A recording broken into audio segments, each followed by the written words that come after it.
Hold out your hand, Frodo. It's quite cool. What can you see? Can you see anything? Nothing. There's nothing. Wait. There are markings. It's some form of Elvish. I can't read it. There are few who can. The language is that of Mordor, which I will not utter here. Mordor? In the common tongue, it says, one ring to rule them all, one ring to find them, one ring to bring them all, and in the darkness bind them.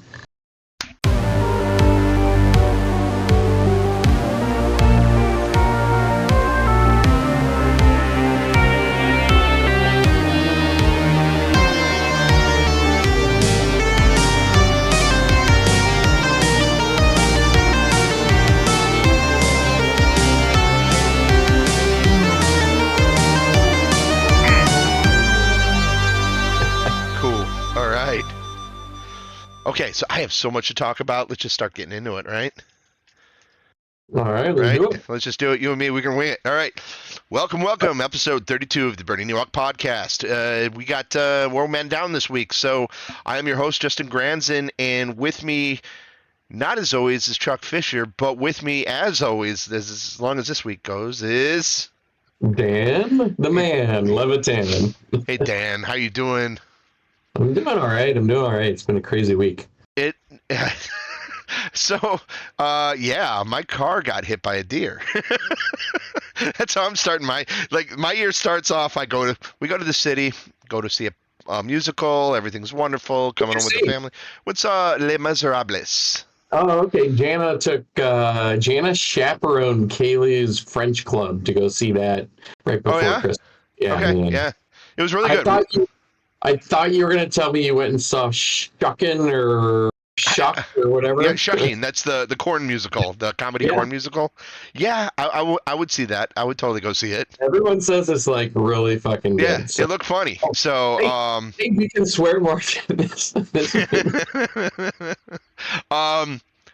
Yeah, it was a great play, the great production. It's my wife's favorite. She wanted the kids to experience it since it's her favorite. So that was her Christmas present. So we went and saw that. It was great. On the way home, coming to a stop at an intersection, I maybe was going 5 miles per hour, and out of nowhere, this deer running through the intersection, sort of, just. You could tell it was spooked by something. I don't know. Just slammed into the side of the car, busted my side mirror, and then at that point I'm at a complete stop. It slammed into like the front fender and then kind of rolled on the hood, hopped over the car, and just shot off into the prairie, just like that.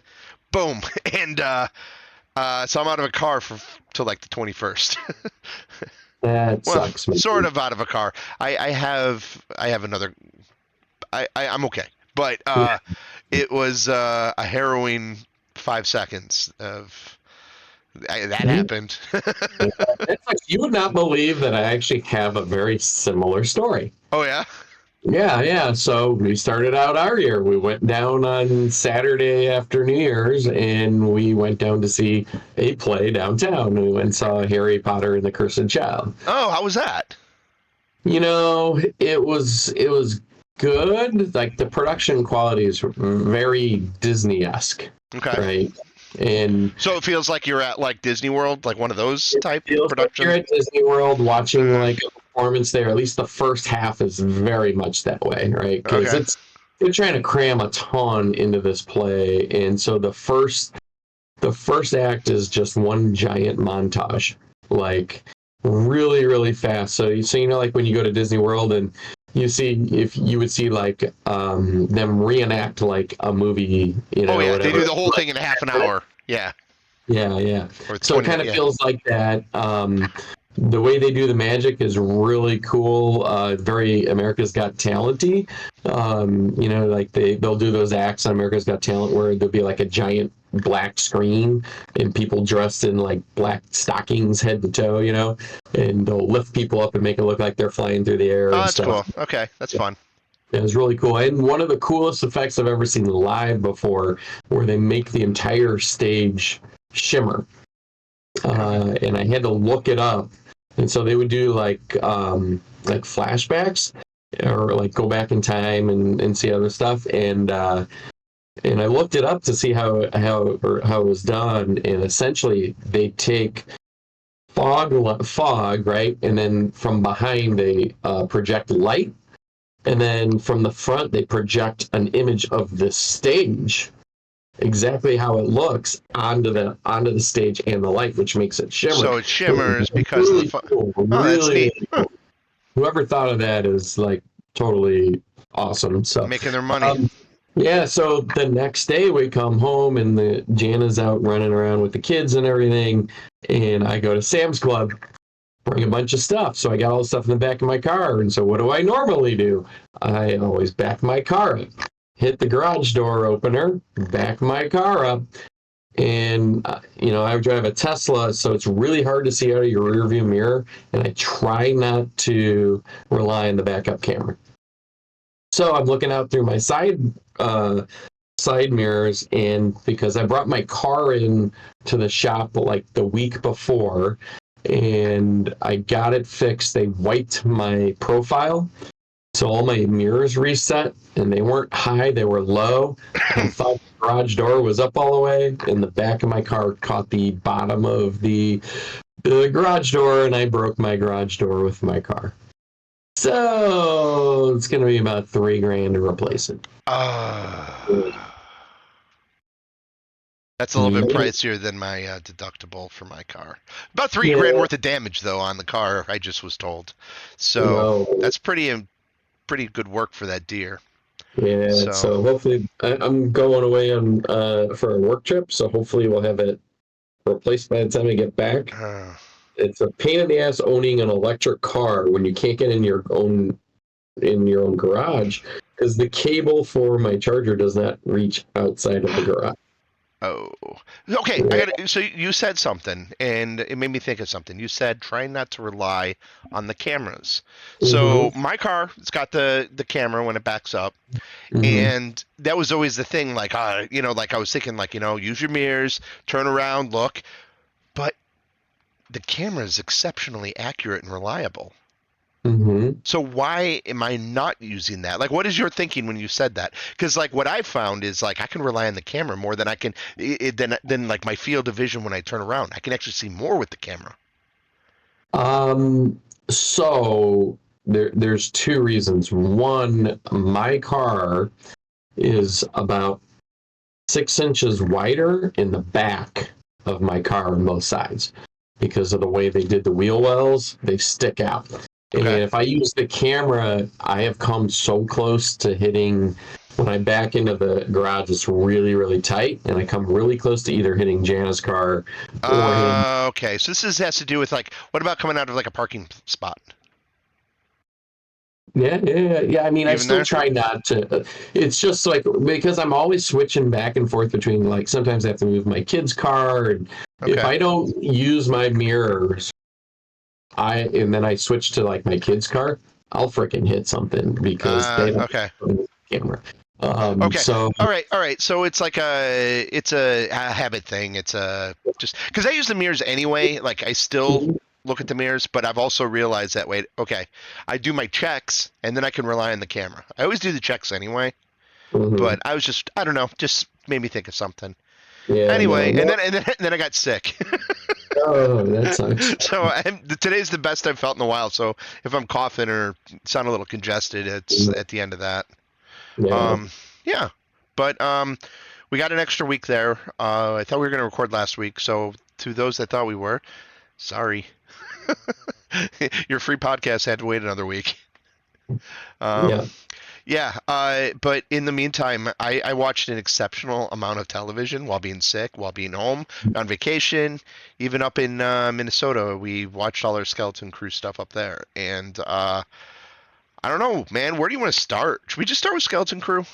Yeah, let's start with Skeleton Crew, because if we start talking about what we each watched, I'm pretty sure we watched totally different shit. Yeah, so we can break off later. All right, let's do that. So let's talk about the Skeleton Crew episodes that we have to catch up on. So the last 3 episodes, 5, 6, and 7. Last we were here, okay, so we've got a lot of answers. We've got one episode. I think because of the 3, I think we should just kind of talk about our impressions, some details we found, and then I think maybe some predictions about where we think the show is going to end next week. Yeah. Yeah. Yeah. And how the hell have we not mentioned that Urkel is in this show on this podcast? I think we talked about it in the very first episode. Yeah. I don't think we did. But okay, if we did, okay, then I'm wrong. But yeah, I just like I'm waiting for him to say like an Urkel catchphrase at some point. He's like all done up like Cyborg from Batman versus Superman. Yeah, totally. Or like almost like it's like one of the characters out of The Running Man. That's gonna go. That's gonna go chase down Arnold Schwarzenegger. Yeah. All right. So I really like Skeleton Crew. Yeah, it it's really may be it's definitely third favorite of the Star Wars shows, if not the second favorite. It's right up there towards the top. I absolutely love this show. Hits all the right beats. And I want to get your impression on what you thought with the big revelation with you had some predictions about it being an AI was the treasure. But it turns out it's the mid for the... Not that it was the treasure, it was just that I thought it was an experiment. Ah, okay. Yeah, okay, yeah, I remember now. Okay. So where do you think, are you happy with where it went? Yeah, I think it's fine. I think it would have been more, it would have been tougher to bring it all together the way it started if it had ended up being like a Fallout, overseer style experiment kind of thing. In a way, it kind of is, though. It still is. The way that well, first of all, I think it needed to be treasure. Like when I look at it, I really liked your theory, and I thought that could have been a lot of fun. But at the same time, I'm really happy it is just treasure because it is a pirate show. It is that type of thing, so it kind of has to be, seeing Jude Law's character Jod go in and with all the credits there, thousands of vaults with all these credits worth so much. It was very piratey. It was very Goonies when they find One-Eyed Willie's, stuff, and. I was like pretty happy about it, but at the same time, it is kind of like a Fallout thing where this group has been isolated off. I mean, that still remains there, and they don't have any clue what's going on the outside. They have no idea, and I love the idea that it's all robots all the way down. I'm pretty sure it's going to be all robots. So in a way, it is like an AI thing. Where they're controlling all these resources, and they're just doing it. I love the idea that once they graduate, that's when the adults find out, hey, this is what you do, and all those, actuaries and bean counters and nerds get to like think they're doing some really important work, which they aren't. They aren't, because there's like it doesn't go anywhere. Nobody ever comes and gets it. In fact, when that ship comes in, which I thought was a great touch too. And we're speaking totally of the last episode here, and again, spoilers. I'm just spoiling the hell out of the show. When it comes down, the people have no idea what's happening. The ship comes down, and the ground opens up, and they're sliding down. I thought that was fantastic. Like nobody has a clue what's going on. It's all new. Yeah. They turned the landing pad into a park. Yeah. Yeah. Yeah. So I think it's been done pretty well. It's definitely feeling very much like Treasure Island. Oh, yeah. I was going to mention that in an earlier podcast because the name, Long John Silver, Captain Silvo, you've got Wim, and it's like, isn't the main character Jim? So it's like you've even got name similarities. And so is Long John Silver redeemable in this? Is my big question. I think so. We only have one episode left. Right? One episode left. So I think the big question is: are we getting a backstory on Jod or not? And that's the big question, right? Is and how long is this episode going to be? And they're going to be able to pull it off? That's the only thing. I thought this okay, so every single episode I have felt was going to be something that it wasn't.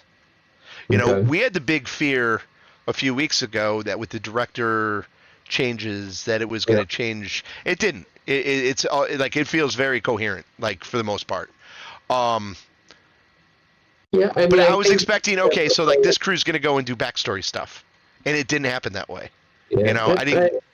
I think each one was different enough that I think each director has left their mark, but it kept the story moving and that didn't sacrifice it to tell their own No, individual tale. no, and Right? it became very episodic at the same time Yeah. too, where each of the stories, like they go to the planet that's almost like Atten, and it has that whole story.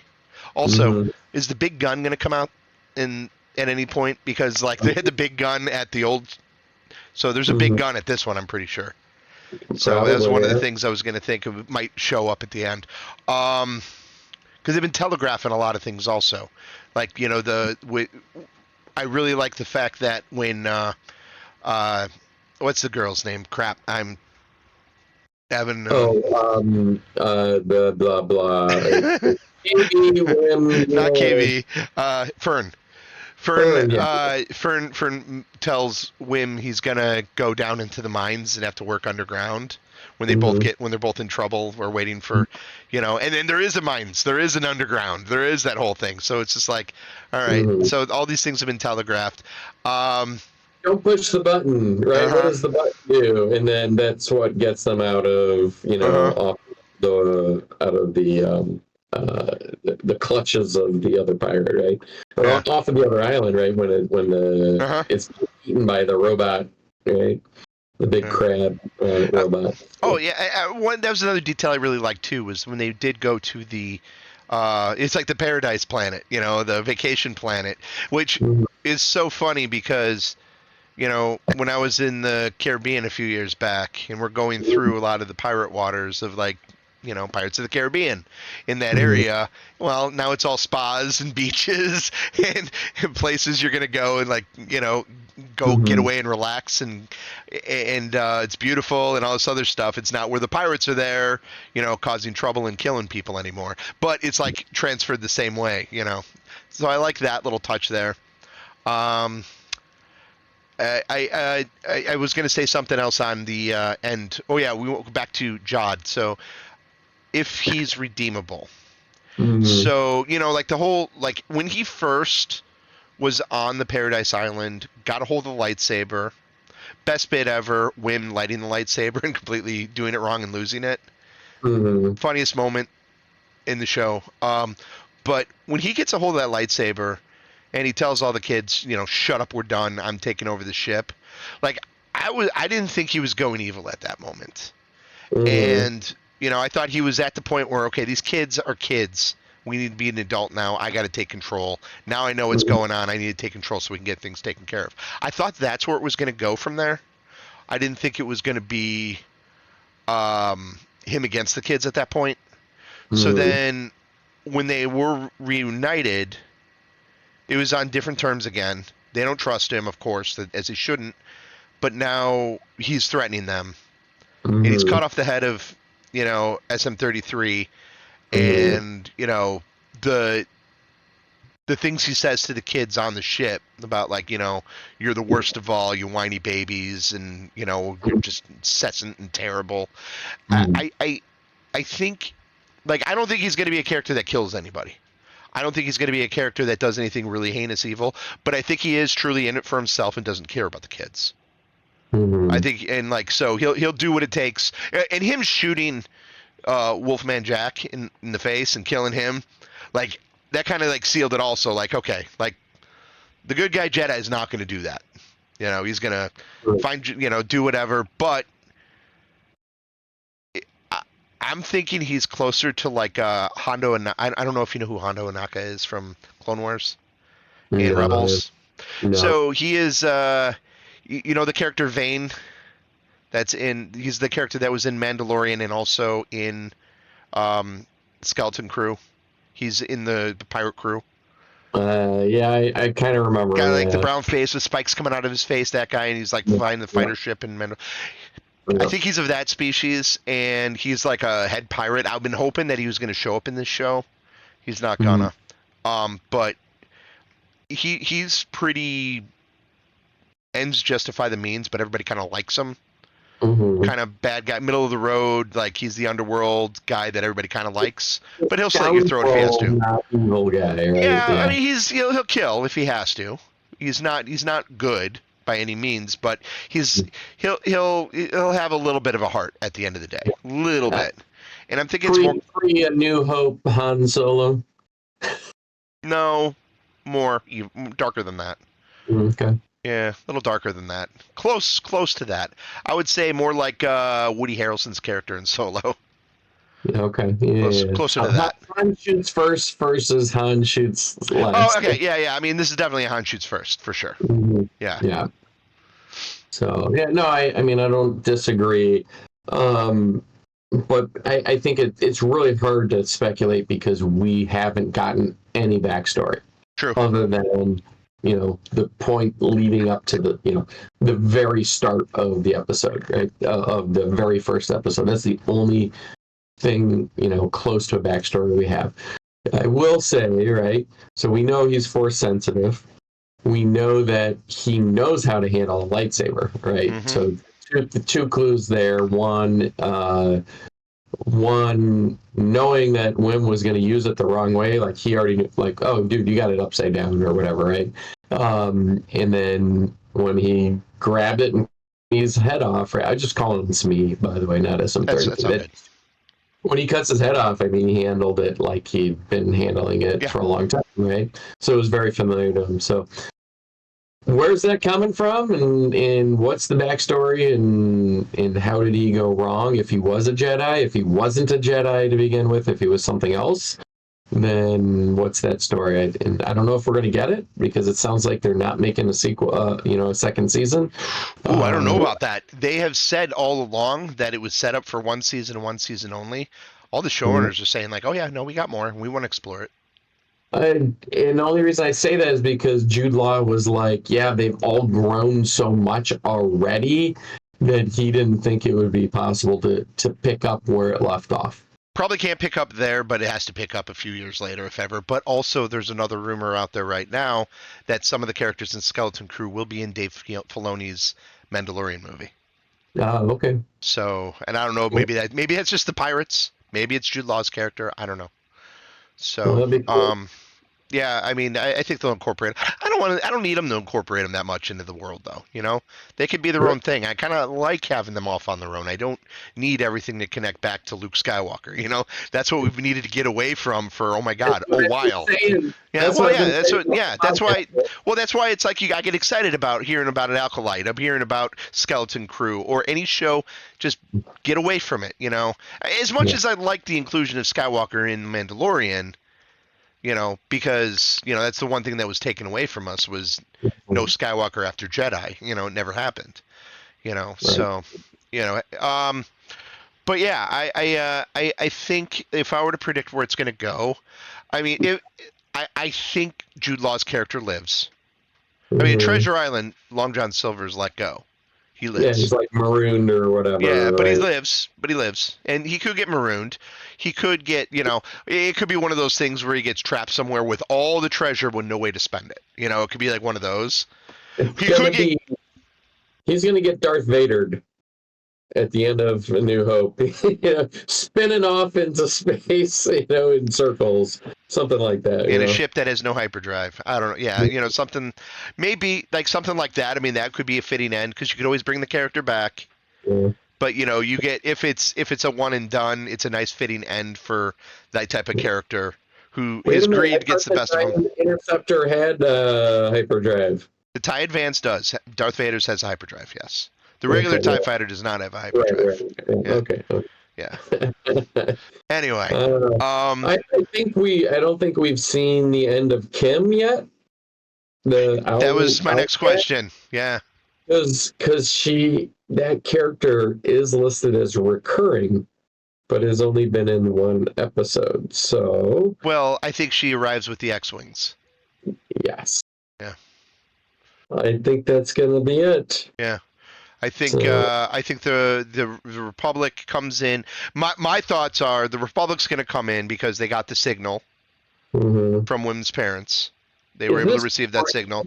Huh? Is it pre First Order?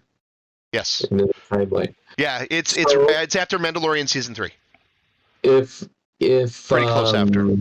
Okay, so if it's pre First Order, is this how the First Order gets funded by coming in and getting all the data or Republic credits, right? Yeah, how do you build all those ships? Maybe if it's going to tie into the greater Leary, yeah. I mean that could be a good tie-in to the greater story. Yeah, yeah, yeah. You always wonder where you get all this money from and resources. This would be a good start. But I'm pretty sure the Republic comes in and all the people then kind of they're gonna learn about the rest of the galaxy at this point and kind of be awakened. I think that's one part, and that's because of the parent signal. So I think you have the firefight with the pirate ship and the Republic in space. So I get to see some X-wing action, hopefully. And then, that was another cool thing when they were on the planet and the X-wings were fighting the pirate ships. Having that from the perspective of the kids, I thought was fantastic. I really liked that little bit. That was a neat little bit. I think that's where I think it's going to go. I'm guessing Jod's going to survive. All the kids are going to survive for sure. I'm guessing Smee's coming back too. And you cut a robot head off, you just put it back on. I mean, what are you going to do? Maybe he's going to fix him, right? Yeah, exactly. Like, I have no reason. I mean, C-3PO's been shot into a billion pieces, and they put him back together. Same with R2-D2. It's what you do with droids. Right. Yeah. Oh, totally. Yeah, so anything else about Skeleton Crew? I do want to talk real quick about Andor Season 2. What do you got on Andor Season 2? The amount of money that they have sunk into that is astonishing. Yeah. Right? Well, it's 12 more hours. It's almost on the scale of, the Rings of Power in terms of total budget. And it just like boggles my mind that Rings of Power is not better for how much they spent on it. And how good Andor Season 1 is. But man, Andor Season 2, if it's the same people writing and running it, it is. It's gonna be. It's the same people. The best Star Wars, material that we've ever seen. We are totally waiting and excited. It's coming out in a few months. I cannot. I think it'll stick the landing. I think it's going to go directly. Like, I think it ends right where it's supposed to end, right where Rogue One begins. Good. April 22nd. Yeah. Release date, right? And we're going to start our rewatch then after next week, right? Oh, I forgot about that. Yeah, we got to do the rewatch. Because I'm going to rewatch it no matter what. I figured might as well talk about it. For sure, man. Yeah. Yeah, so I don't really have too much more about Skeleton Crew. I mean, yeah, I think predicted it. Andor, they got that. I don't know. Any other Star Wars news? Anything else with that? Nothing for me. Yeah, I didn't see anything else either. It's been kind of quiet. Other than I think they did wrap filming on Mandalorian. But that doesn't come out till end of 2026 or whatever. So it doesn't matter. They're going to probably go back for reshoots 3 more times and So they probably wrapped principal photography. Yeah, that's just principal. Yeah. Special effects and... Yeah, it's just going to be special effects. And they'll keep working until they get it right, I'm sure. So I think they are... I think they're in a good place with all the Star Wars stuff. I think the COVID dust is settled. They kind of feel like they have some direction. If they could just commit to some other stuff and stick with it, would be nice. But I don't know. We'll see. Cool. All right. So what have you been watching? What else you been watching? So not entirely intentionally, I went fully down to Taylor Sheridan. Oh, so you are you're Paramount Plus in it. I Paramount Plus the hell out of all of this stuff, and I did not realize, how prolific he has been in Hollywood, man. I didn't know he wrote Sicario.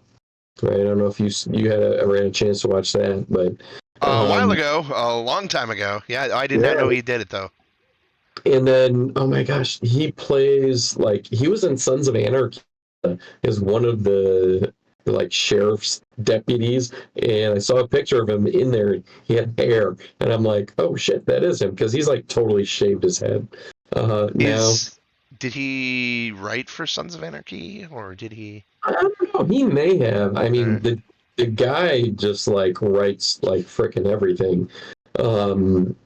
But yeah, no. So, anyways, yeah. So I'm like, Landman is very good, right? And I know you have like some issues with Yellowstone, and they're not redeeming quality to it or anything, but yeah, it's a feeling I have watching it, and it's just like one of those things where it's just like I don't know if it's me or if it's a show.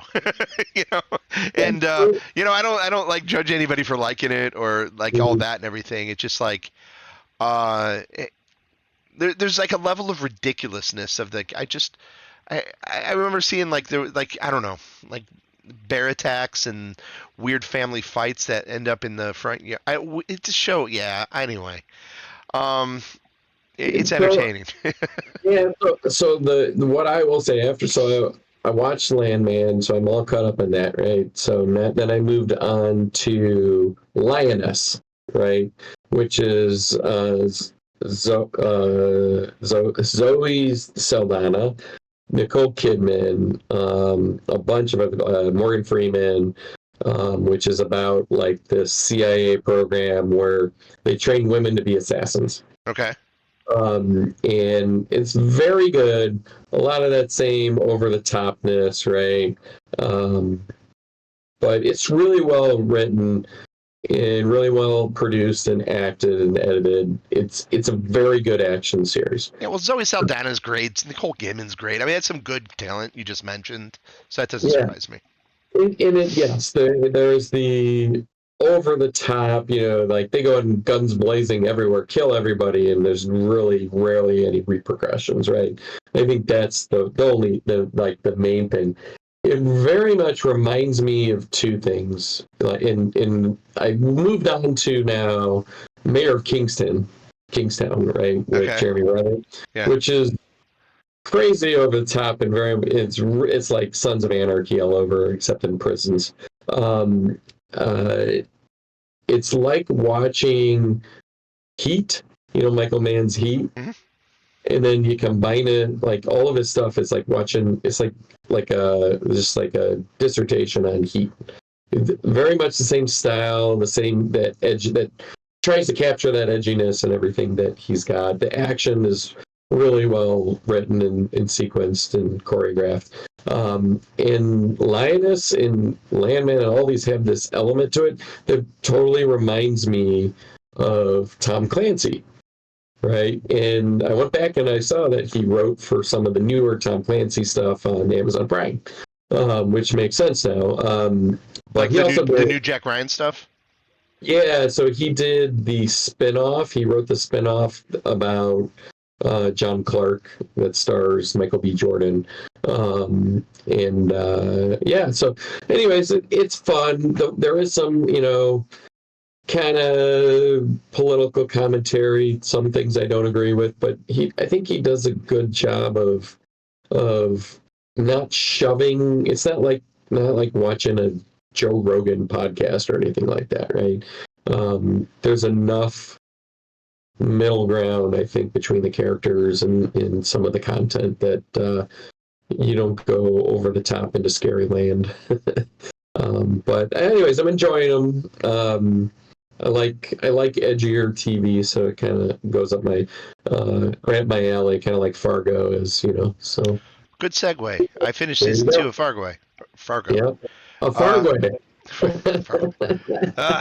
Yeah, season 2 is in the books. I have not started season 3. Like I said, I'm gonna slow roll them. Season 2, fantastic. Little twist at the hotel. The motel twist, dude. It's great. It's great. I told you, got to pay attention to that, and it's not the only season that does it. Well, there's a reason they put it in there too. Did you look it up? No, no, no, no, no. Okay, so for those, I'm going to spoil something towards the end. This is not something that ruins any part of the show because it is absolutely the most thrown in thing, but it's for a reason. It's been So out there for 7 years, so you're not yeah, spoiling it. yeah. So big shootout happening with the families and the people that are caught in between that at a motel, and out of nowhere an alien spaceship comes down and hovers above the motel parking lot, scans everybody, and then leaves. And then Kirsten Dunst's line, "Oh, it's just a UFO, let's keep going," was fantastic. Or it's just a flying saucer, whatever she says. "Oh, get moving, it's just a flying saucer," Yeah. like it's an everyday occurrence. And Mm-hmm. the writers said, well, we obviously the show is 100% fact. It's 100% how it happened, and there are actual police reports of a police officer observing an alien or a UFO during that time frame in that area. So they're like, why don't we just add it? We're going to put it in there. So they're pulling like this little bit of a police report and just went with it. And I think that's fantastic. Because they're like, yeah, this is all things that were happening at that time, and it gives us an opportunity to show, like, well, all this craziness is going on. There's a bigger world out there, and what better way to do it than to do it this way? And I'm like, it's genius. It's great. It sticks out like a sore thumb, like I've never seen in a television show, though. Great. It does. Well, I mean, it's very present in I think it's the very first episode when Kieran Culkin gets hit by the car while he's staring at the freaking UFO, right? That's why he stopped in the middle of the road. And I have not gone back to watch that scene. I've been meaning to go back and watch that scene again. Mm-hmm. Yeah. I think that if you go back and watch it, you have to ask yourself, does the shoe end up on the telephone wire? Because the shoe ends up either in the tree or the telephone wire. It's in the tree. Does it end up because of getting hit by the car, or does the alien ship is it about to grab him? Yeah. And it only gets the shoe and then it drops it or what, right? Because there's this flash of light and I think there's a part where you see it going in the green light over to the tree. Okay. I got to rewatch that scene. But that was I don't know if I liked it more than season 1, but it was awesome on its own. I don't need to compare them. They're both great. Whatever. So that was one. We finished that. I also watched all of Shrinking. Oh yeah, I forgot about Shrinking. Yeah, I mean, dude, man, that hits like a truck all season long. It is an emotional roller coaster of absolute sorrow and joy. But the last 15 minutes are just unreal. Punch you in the stomach and cry like a baby, right? Yeah, so good. So good. I mean, my fear was that, Roy Kent was going to do what he possibly does at the end. This is going to get to that point where he's just done. And ended so good, though. So good. Give me more. Give me more. And I'm so glad I'm going to get more of that. Harrison Ford. One more, right? I think they said they're only going to do this season 3. I know they're getting to season 3. Is that what they said? Just one more? I'm fine. If they got a place to end it, great. But and that would kind of make sense because I think you can give Harrison Ford a good send off, his character in it, Paul's character, because with him dealing with Parkinson's, whatever that's going towards, and kind of give him closure with that. Dude from Fresh Prince and Jessica Williams can probably figure their things out, and I don't know. It was such a good season. So many things I liked about it. Dude from Fresh Prince. That's Carlson. Derek too? No, it's not Carlson. Who was that? Who was that? It's Keenan Wayans. Oh, that's who it is? Okay. Yeah. Okay. I never watched Fresh Prince either. It's Keenan Wayans? Yeah, okay. It's the young Wayans, right? Is it? Yeah, it's Derek too. That's hilarious. But yeah, no, it's Damon Wayans Jr. That's Damon Wayans Jr.? Yes, it is. You thought it was Yeah, Carlton? that is, dude. That is Damon Wayans Jr. Yeah, He's a handsome man.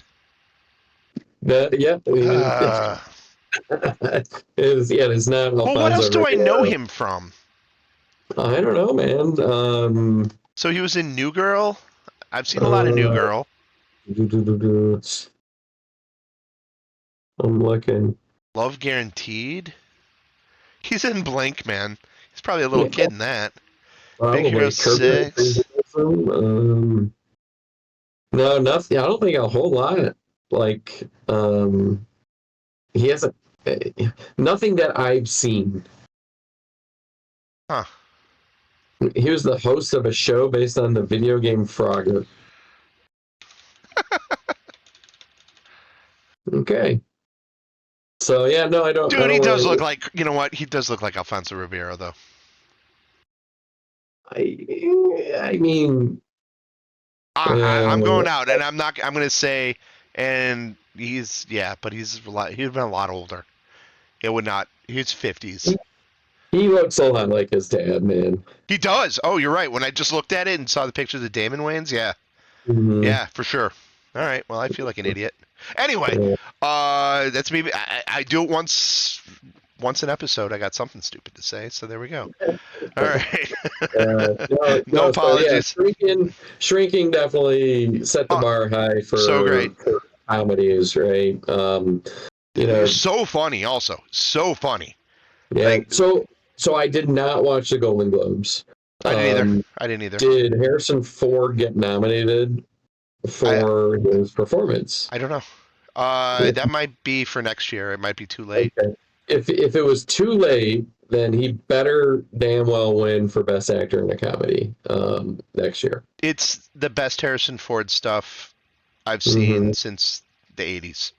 It really, like, I don't know. Like I said many times before on this podcast, since like Shrinking and the last Indiana Jones movie, there's like a difference in him. Like, I think he's like enjoying himself in a like, and when he is having a good time, like, I'm just like, because of Shrinking, I'm like, he is the greatest American actor I've ever seen in my lifetime. You know, like as far as like Daniel Day-Lewis obviously is like beyond belief amazing and everything, but he's not Harrison Ford. He's not Indiana Jones. He's not Han Solo. He's not, Jack Ryan and all these other iconic characters. But then he's also got these like movies like Mosquito Coast and Witness and now Shrinking and like things like that. So it's like it's been a while, and having him cap his career with really high quality stuff just makes me so happy. Yeah, I mean, I think his best role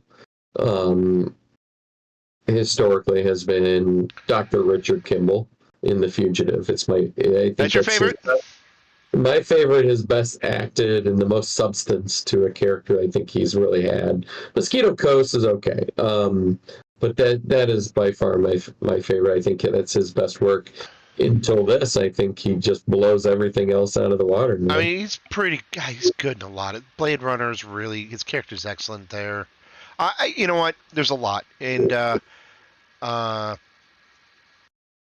mean, it's just like I said, it's so nice to see him back to like, yeah, I'm excited to see Harrison Ford in something because it's been a while since I could say that, and because man, that's like a childhood. That's my childhood idol, man.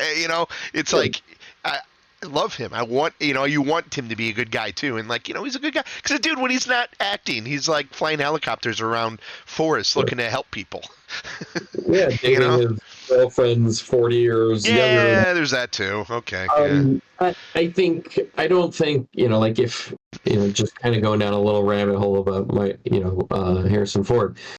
I don't think the breadth of his work is as good as like in terms of substance as like an Al Pacino, right? Al Pacino, like those kind of, like an Al Pacino, Robert De Niro, just has so many hard-hitting dramas, which is relying on the acting in the scripts of those movies that he's in. And I think Harrison Ford has a lot of sci-fi and action in there that doesn't have as much substance. Yes, to the most part, but where I disagree is that Al Pacino especially, I mean, some De Niro's had some good comedy moments, but not really so much Al Pacino, and neither of them have had really good action moments. You know, neither of them were action heroes. Neither of them were like above, like bigger than life. They're really good in those dramatic roles. I mean, Goodfellas, Robert De Niro's freaking amazing. He's freaking amazing in Raging, Raging Bull. In Taxi Driver is one of my absolute favorite movies of all time. Those are some absolute substance-filled, meaty roles that won't be topped, and Harrison Ford's never even come close to those. Like, Harrison Ford is best. Has never gotten close to Pacino in The Godfather. He's never gotten close to Raging Bull. It's not going to happen.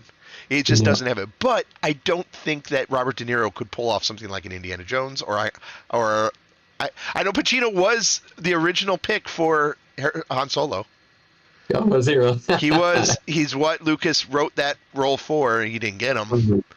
I don't even know if Pacino tried out. I don't even know if he auditioned for it. I don't think he probably was like, I don't want that, you know. There's probably a audition tape somewhere. There could be, and with the Coppola connection, because Coppola and Lucas are best friends, that could very well have happened.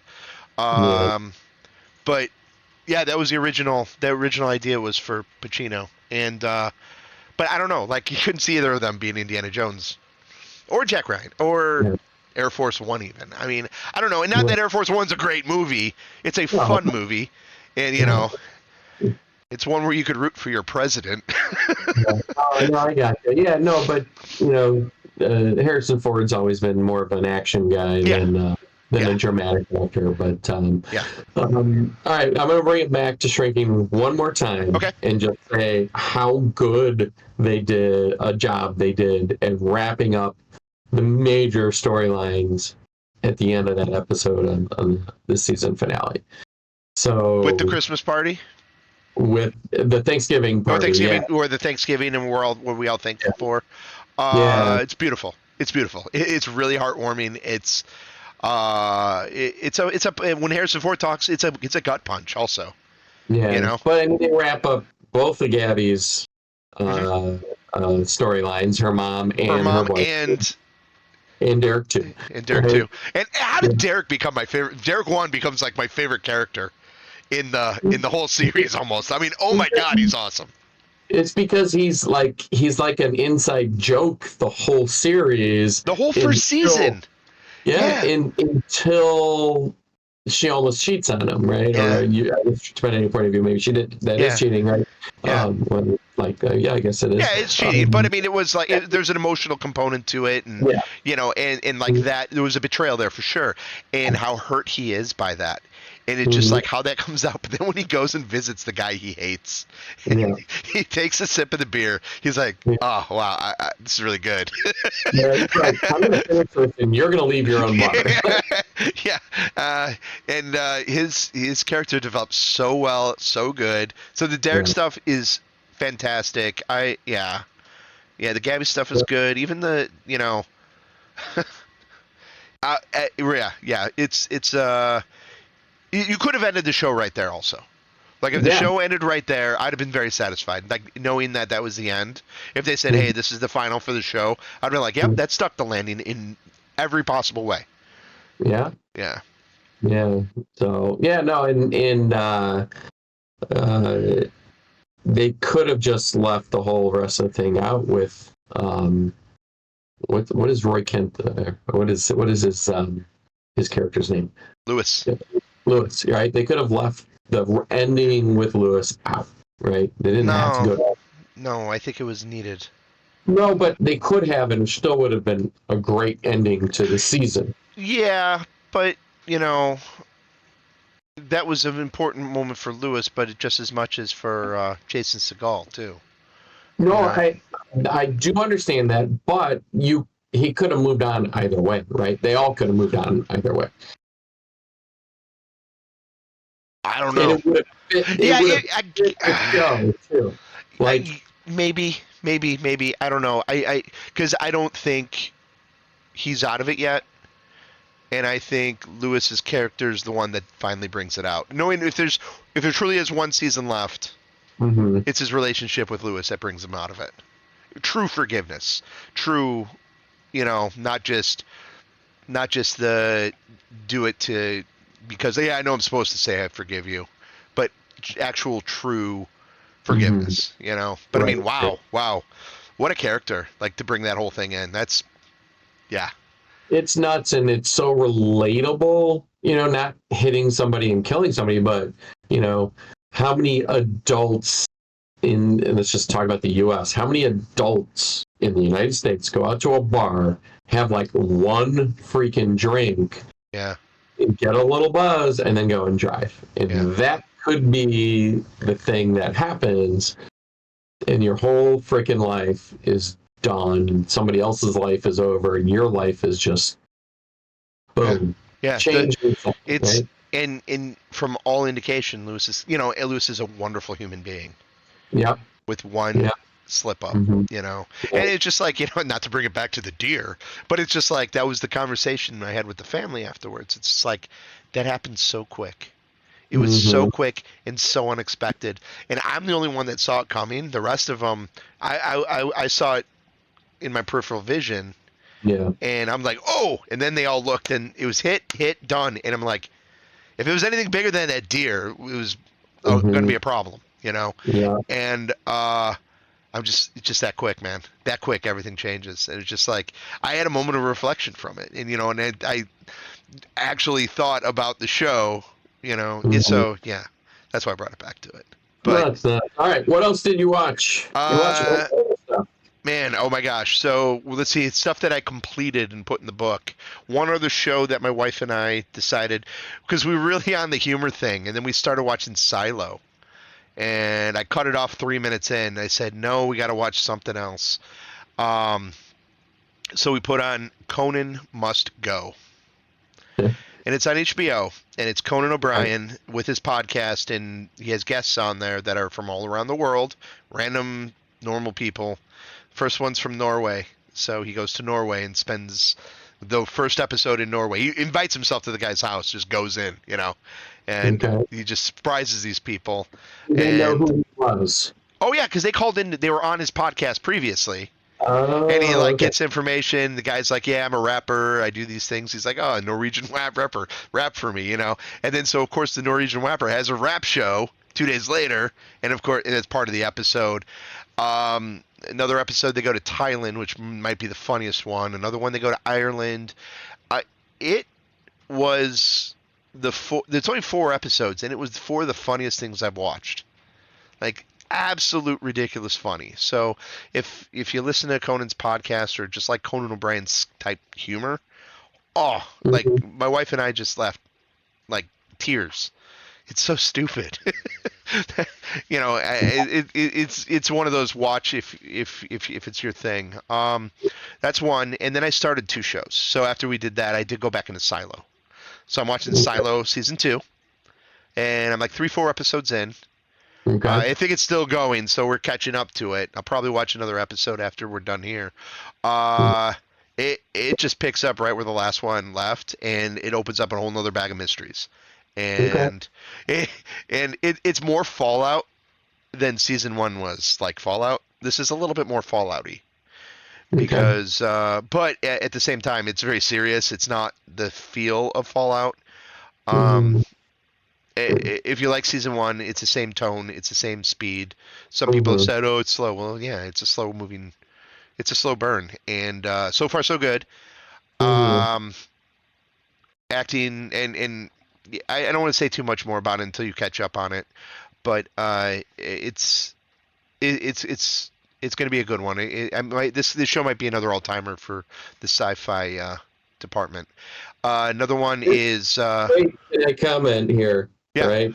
The big problem with a show like Silo is that it's got to bring it home at the end, and it's got to get to the finish line in order to be that. Right. It could end up, like, oh, hey, see, it gets canceled middle of season 3 because it costs too much and Apple's cutting back or something along those lines, right? or it just fails to deliver at the end. And that's the one problem about mystery after mystery after mystery, which, like a Lost, where you're always unveiling another Man, layer. I wish they would have canceled that. Cancel that after season 5. I'm I would have fine been so with happy.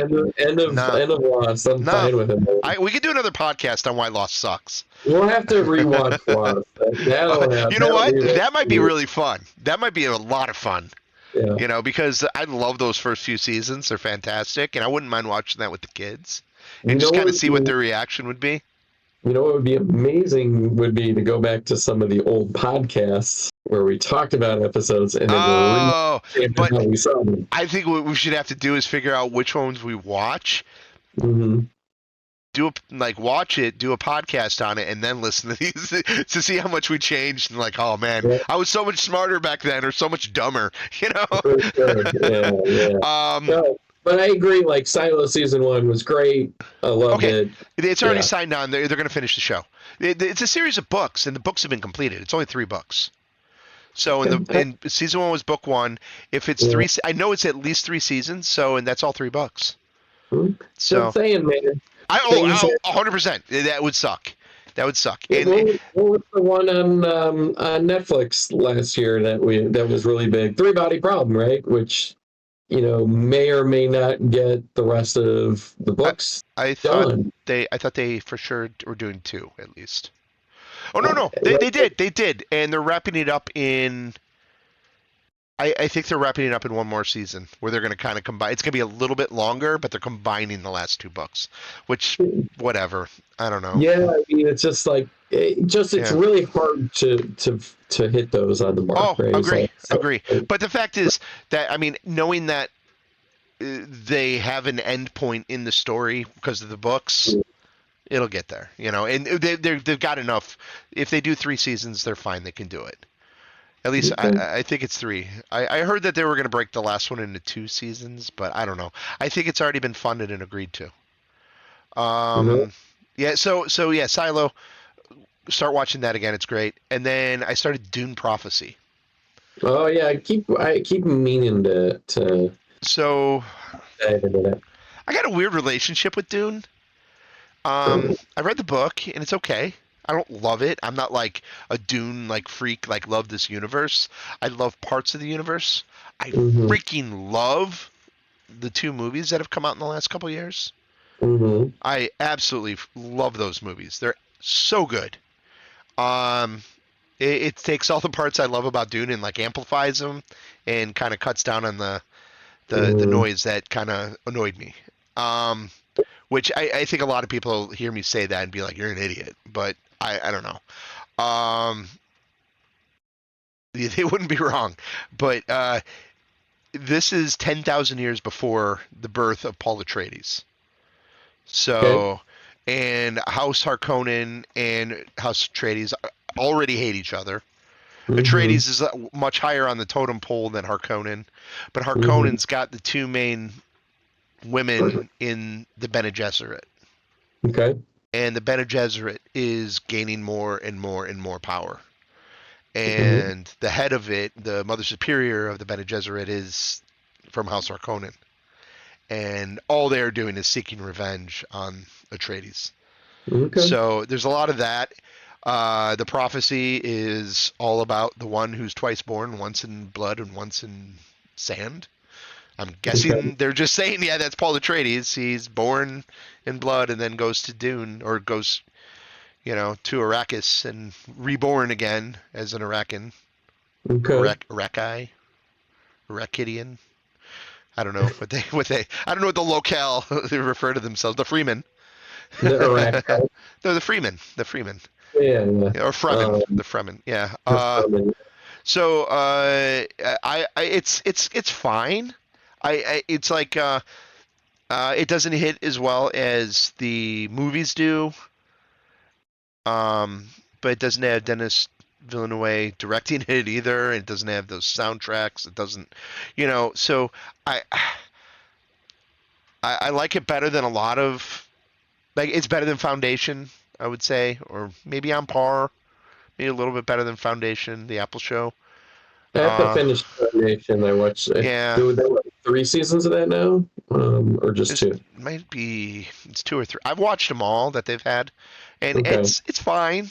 I think this is a little better so far. I'm only 5-6 episodes in, so it's still going, and there's been some great moments in the show, but I don't know. I'm not exactly sure where a few of the characters, what they are and like what their true motivations are.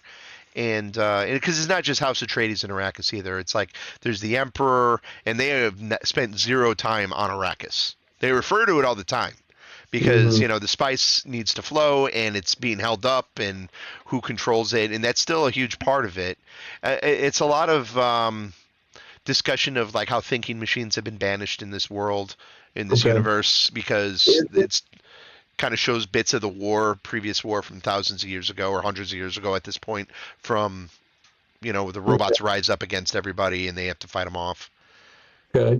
Yeah. Is it based on the Kevin J. Anderson series? I think so because he's credited in it. I saw his name pop up, so I know Kevin J. Anderson and one of the sons of Frank Herbert. Did a lot of books that were outside of those and went back into history. I don't know if it's like a Ring of Power thing where they took a few sentences in one of the books and said, we have the rights to that, we can expound, and then did that, and that might be what's happening also. I don't know. I hope they keep running it, because man, it's sci-fi on TV, and that's what keeps my blood pumping, Sure. And that's why. So I got Silo, Skeleton Crew, and Dune right now. So I mean, life's good. It's none of it's been bad that I've been watching. It's all been good stuff. I don't know. Wait, have you anything else for you? You had one other one that I was interested in that you mentioned. Okay. Creature Commandos. Okay, yeah. So Creature Commandos. What is Creature? Okay, so Creature Commandos is the very first outside of the John Cena show.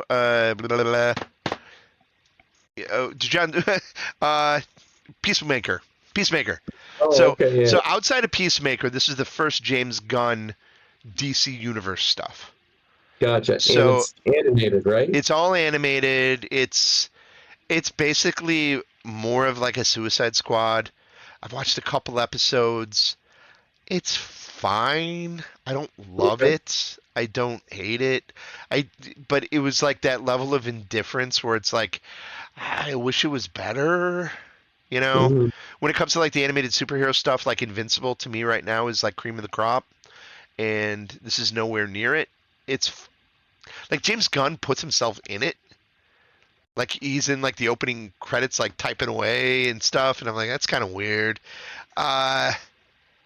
It's okay. I know other people have said, oh, it's really funny because it's super edgy and and I'm like, whatever. I don't need that. Like I'm looking forward to Superman. Because like Superman, I think is like I think I said it after I saw the trailer. Now more than ever, I think Superman's going to be the most important movie to come out this year. Okay. Hands down, hands down. I think it's the medicine the world needs. But we need Superman. Absolutely need Superman. And we need a good Superman, not an edgy Superman. We need like a pure of heart, Boy Scout. Turn the other cheek. Love Superman. That's what we need. And so that's why I'm going to go there. But Creature Commandos, it's fine. I mean, the one character that you might know is the Weasel that was in the James Gunn Suicide Squad. He's in it. Okay. And this is post-Suicide Squad, so, I mean, the thing lived. So, I don't know. There's one great character. It's the robot that hates Nazis. Okay, it's a robot that's completely programmed to kill Nazis, and all he wants to do, he gets like super excited anytime there's a Nazi because he can kill it, and that's like totally my jam. So robots that kill Nazis are like my favorite robots. And so speaking of Nazis, I had never seen the Key and Peele skit where the one of the I think it's key right, is like a collector, and he's like collecting. He collects the Nazi flag from the producers. He's got the little mustache. Oh my god, I was laughing my ass off at it today. It's like, oh man, that was so good. Yeah, so there was only one other thing that I watched, and I've gotten a couple more episodes into Detroiters. Okay, what do you think of Detroiters? It's funny, but I gotta take it in small doses. Because like that brand of humor is like, how far, like how much can you take of that at one time, right? And so how many seasons? 2 seasons of it? Only 2, and they canceled it. Yeah. Okay. I don't know if I finished it. Some of it's really, really funny. I just got through with the wig one, like it's like episode 5. Oh yeah, okay, yeah. They're not, dead people hair. yeah, absolutely no dead people hair reviews in the making of these wigs. And some of it's really, really funny, and some of it is not. So and I think that's a lot of Tim Robinson's comedy. Is if it hits really well, and then otherwise it's like, all right, we get the joke. You can stop now. Just move on. Nope, that one didn't work. No, stop it, dude. Seriously, yeah. For sure, yeah. Well, that's about it. I'm queuing up a bunch of stuff for. I have a work trip coming up next week, so I'm going to be gone for a week, and going to have a little bit of time on my hand to catch up on some stuff that I haven't watched. So I'm going to binge a few things on the road. Awesome. Yeah, I think I mentioned everything I want to mention. Just want to apologize to Damon Wayans Jr. and Alfonso Ribeiro. Sorry, guys. Well, Damon Wayans Jr., reach out to us. We'll have you on, and we can talk about that little mishap. Dude, they look similar. If you pull up both pictures, they are not that far off. I'm gonna be honest. Derek too wear like a turtleneck and like a dickie on Shrinking. That's what I want to know. And does the Carlton dance? Yeah. I mean, you know what we didn't talk about at all is the fires out in California, and I think that's kind of noteworthy, right? It's exceptionally noteworthy. Well, for this podcast, we'll segue into it by saying that Fallout 2's production has been halted because of the fires. So therefore, it is affecting me personally. So now, anyway, no, terrible out there. Like half of Hollywood lives in either Pacific Palisades or Malibu. Yeah. So not just actors, but producers, directors, writers, financiers. So just watching a lot of pictures of where the fires are at right now and things that they've burned down. Man, I've seen places that I've been to, myself growing up out in the valley, and going down to Santa Monica and in that area. Like the beaches that I grew up going to, Malibu Beach, Will Rogers Beach, and I think Zuma, are all just basically destroyed. There's nothing left but sand and water there. And it's going to destroy a whole lot more before this is done. So, this is the most expensive fire in the history of America. It's got to be. Oh yeah, it's hands down. Like they were just showing like 1 square mile of the Palisades, and it was like from Zillow, showing the value of the houses, and then next to it was a picture of like it just rubble. It was just ash, and not one of those houses was less than $2.3 million. And some of them were as much as like $15 to $20 million. I think they're guessing that only like 30% of them actually have home insurance right now. Because earlier, middle of last year, State Farm left Pacific Palisades and was insuring almost all of them, and they haven't all worked out insurance yet because they've just left them in the lurch because of the previous fire seasons. State Farm went in and said, hey, it's too expensive to insure you guys there because there's going to be a fire and it's going to, we won't be able to cover it.